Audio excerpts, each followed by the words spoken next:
तो हेलो दोस्तों, आज हम बात करेंगे the last man on earth series के एपिसोड 1 की।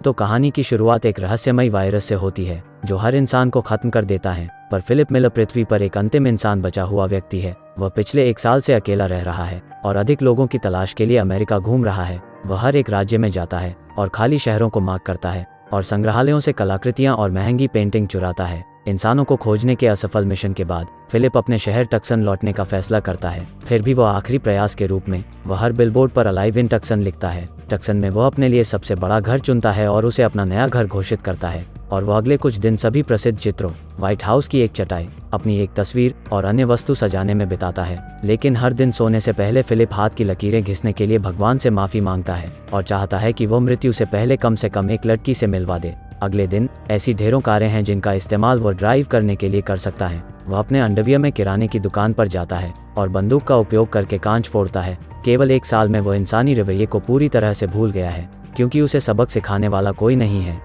वह सब कुछ करता है जो वायरस से पहले सिर्फ फिल्मों में दिखाया जाता था, जैसे स्टोव में डिब्बे के ढेर को नष्ट करना और सैकड़ों एडल्ट फिल्मों को घर लाना। समय बिताने के लिए वह खुद के साथ रैकेट बॉल खेलता है, लैंप और एक्वेरियम का उपयोग बॉलिंग पिन के रूप में करता है और कारों को एक दूसरे से टकराता है। यह उसका पागलपन उसे अकेलेपन से निपटने में मदद करता है। लगभग 1 महीने के बाद वह अपनी बुद्धि खोने लगता है। इसके अलावा उसके जन्मदिन पर अकेले रहना उसे वह सब कुछ याद दिलाता है जब जीवन सामान्य था। वह अपनी माँ, अपने जीवन और सामान्य रूप से लोगों को याद करता है, जबकि सीन कुछ महीने बाद कट जाता है। अब फिलिप जिस भव्य हवेली में रहता था वह अब कचरे के ढेर में बदल गई है, जिसे वो कभी साफ नहीं करता क्योंकि इसका कोई मतलब नहीं है। वो कई दिनों से नहाया नहीं है और जानवरों की तरह रहने लगा है। घर में पानी की कमी है। फिलिप स्प्रिंग बोर्ड में एक छेद बनाता है और पूल को अपने शौचालय के रूप में उपयोग करता है। वह एक बच्चे की तरह छोटे पूल को शराब से भी भरता है और उसमें से पीते हुए उसमें नहाता है। फिर एक दिन वह बार में जाता है और बॉल पर चेहरे बनाता है, उन्हें नाम भी देता है।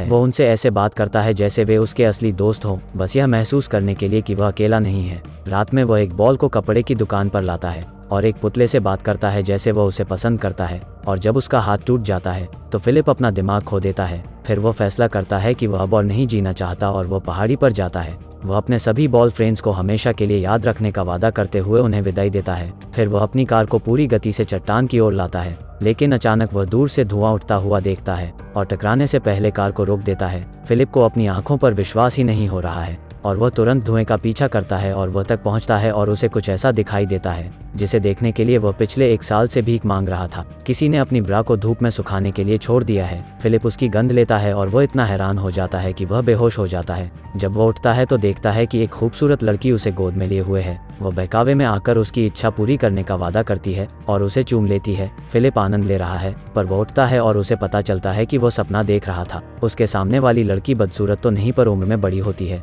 वह उसे वापस लाने के लिए उसको CPR दे रही थी। हैरानी से वह एक दूसरे से दूर हो जाते हैं, जबकि लड़की का नाम कैरल है। फिलिप उससे पूछता है कि सुंदर लड़कियां कहाँ हैं। तब वह उसे बताती है कि उसे अपने गीले पैंट के बारे में देखना चाहिए। यह पता चलता है कि जब वह बेहोश था तो उसने खुद को तैरते हुए पाया और तब उसने पानी में पेशाब की, पर वह अब आक्रामक रूप से समझाने लगता है कि उसने खुद पेशाब नहीं किया, जिससे लड़की घबरा जाती है और डरकर वह एक बंदूक निकालती है और उसे दूर रहने के लिए कहती है। फिर फिलिप स्वीकार करता है कि उसने वास्तव में पेशाब किया था और वह इससे शर्मिंदा है। दोनों के शांत होने के बाद वह उसे बताती है उसने अलाइव इन टक्सन साइन देखा और यह देखने के लिए यहाँ आई कि क्या वास्तव में कोई जीवित है। हालांकि फिलिप एक महिला से मिलने के लिए मर रहा था, पर वह कैरल को देखने के बाद उत्साहित नहीं है। कुछ देर बात करने के बाद वे गाड़ी से किराने की दुकान पर जाने का फैसला करते हैं। रास्ते में कैरल स्टॉप साइन पार करने की शिकायत करती है, जबकि फिलिप का मानना है अब तो ट्रैफिक नहीं है। वह इस बात पर अड़ी रहती है कि उन्हें नियमों का पालन करना होगा, वरना वे एक जानवर की तरह रहने लगेंगे। उसे बेहतर महसूस कराने के लिए वह रुक जाता है और दोनों तरफ को देखता है। यह बताता है कि कोई भी सड़क पार नहीं कर रहा है। जब वे किराने की दुकान पर आते हैं तो फिलिप पार्क में विकलांग लोगों की जगह पर गाड़ी लगाता है, तो कैरल उससे फिर से बहस करती है, पर फिलिप जोर देकर कहते हैं कि विकलांग लोगों के पास अपनी कार पार्क करने के लिए बहुत सारी जगह है। जब कैरल अभी भी उसे कहीं और पार्क करने का आग्रह करती है तो वो गाड़ी को स्टोव में घुसा देता है। उसके बाद वो घर आते हैं और कैरल उसके रहने के तरीके से नफरत करती है। उसके पास 2 स्विमिंग पूल हैं, एक में उसका पॉटी और दूसरे में कचरा भरा है। तब कैरल ने उस पर पेंटिंग चुराने का भी आरोप लगाया, हालांकि उन्हें पता है कि वह अब किसी की नहीं है। घर के दौरे के अंत तक फिलिप उसे अपने टेंट में वापस जाने के लिए कहता है। अगली सुबह फिलिप कैरल को उसकी घर की सफाई करते हुए दिखती है। वह उसे दुकान से सफाई का सामान लेने के लिए उकसाती है क्योंकि उसे इंसानों की तरह जीना शुरू करना पड़ेगा। रात में फिलिप अपने बॉयफ्रेंड्स के पास जाता है और कैरल के बारे में शिकायत करता है। उसे ऐसा लगता है कि वे एक विवाहित जोड़े हैं जिन्हें तलाक लेने की सख्त ज़रूरत है। अगली सुबह वह रहने के लिए बगल के घर में आती है। वह उसे दूर भगाने की कोशिश करता है लेकिन कैरल जिद्दी है और एक जवाब के रूप में फिर फिलिप अपनी पैंट उतार देता है। वह सोचती है कि वे चुने हुए लोग हैं जिन्हें पृथ्वी को फिर से आबाद करने का कर्तव्य दिया गया है। फिलिप का कहना है कि वह उसके साथ नहीं सोएगा भले ही वह पृथ्वी पर आखिरी महिला हो।